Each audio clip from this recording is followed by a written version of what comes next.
After being born in Blackpool, Jordan Wylie found himself in the army at 16 years old.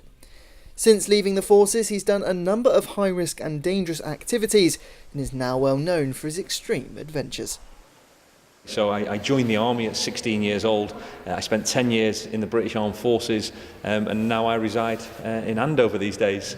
And I guess the passion for adventure and getting out there and seeing the world started probably in the military. I was very fortunate to have a career with the King's Royal Hussars, and we travelled all over the world. Lots of good places, also lots of nasty places, if you like, but certainly got to see the world and meet lots of interesting people.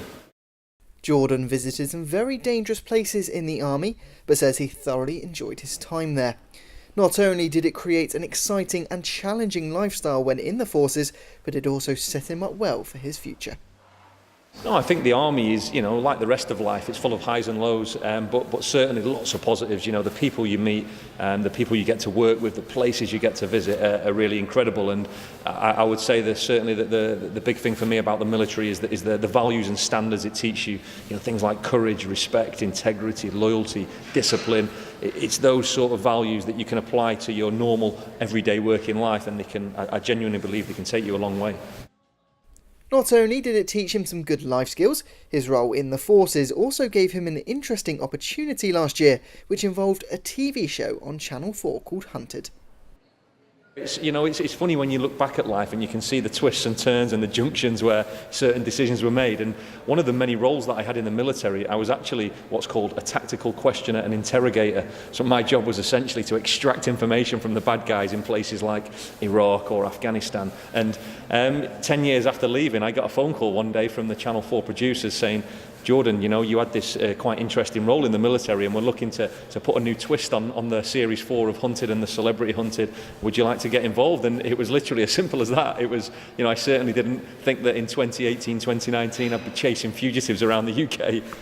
As well as being an extreme adventurer and a former soldier, Jordan is also a best-selling author.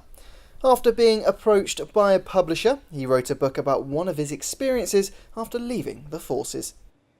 After the military, I worked in the private maritime security sector, and seems a bit far-fetched still in Andover, but I was fighting pirates off the coast of Somalia for about 7 years, and I got involved in an incident about 7, 8 years ago now, where I found myself on a ship with pirates on board, and I had to protect the crew and sort of bring in a rescue from the Special Forces. And actually the media and the publisher came to me and said, "We need you to write a book about this because it's a pretty interesting story." Following on from his Running Dangerously challenge in 2018, where he raised over £100,000 for children affected by war, Jordan is set up for an even tougher task in 2019. So this is a world-first attempt to row the most dangerous strait of water in the world. It's a world first, as many people tell me, because it's pretty dangerous stuff. We're going to be pirates, there's going to be rebels, there's going to be terrorists, there's going to be sharks. It's the busiest shipping lane in the world, so it's a world first and a dangerous world first for many reasons. But I often believe that with great risk also comes great reward, and my objective this year is to build a school on the Horn of Africa for children, refugees. So I'm raising funds for 3 charities. One is Frontline Children, who are a local-based charity that do work internationally. They look after or they do their best to educate children who have been affected by war.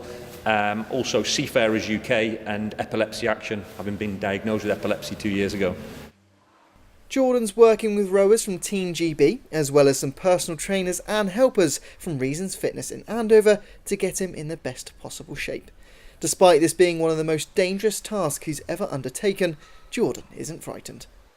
Are you scared about this challenge? No, very excited. The only thing I'm scared about in life is not having enough stories to tell in the pub. Jack Deary, That's TV.